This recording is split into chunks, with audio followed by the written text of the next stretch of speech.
عادة لما ندخل على بقالية أو محل بالشمال السوري بنسأل العم أو الخالة كيف الشغل؟ بيقولوا عادة الحمد لله على الله، إلا إنه الشغل سيء وما عم نلحق.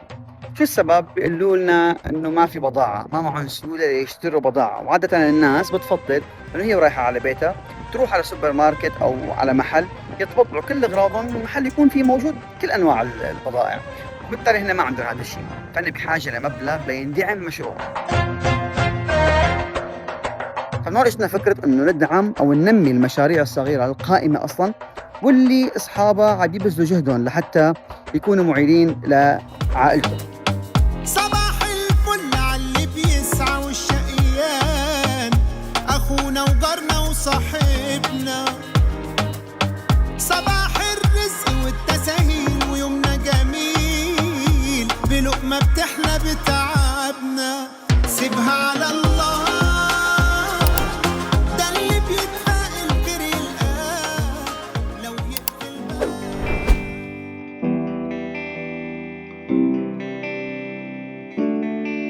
واليوم نحن ببيرة أرمناز عند محل عم أبو سطيف.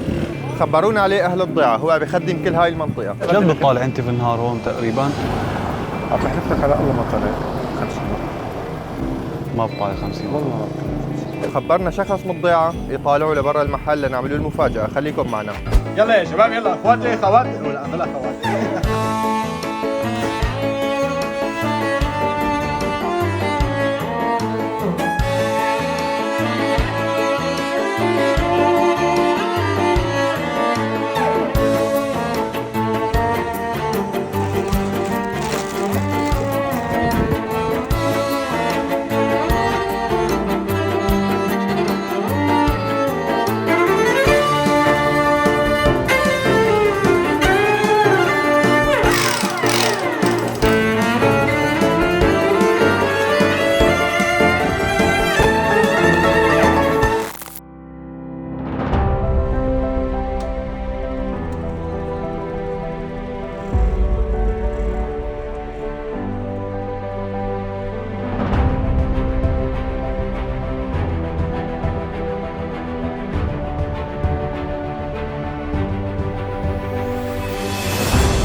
الله يرزقكم ويطول عمركم ويكتب الجميع.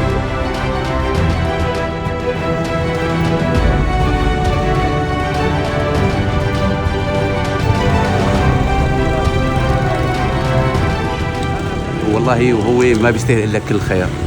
بارك الله فيكم والله يعطيكم العافيه، والله كمان هو يشدوا بتوب العافيه ويهني فيهم يا رب.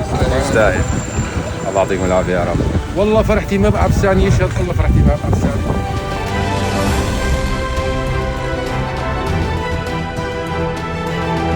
حملة جدا مهمة، وأي شخص حابب يكون عنده صدقة جارية أو يتبرع بمبلغ كرمال ينقذ حرفيا عائلة ما يقصر. والسلام عليكم.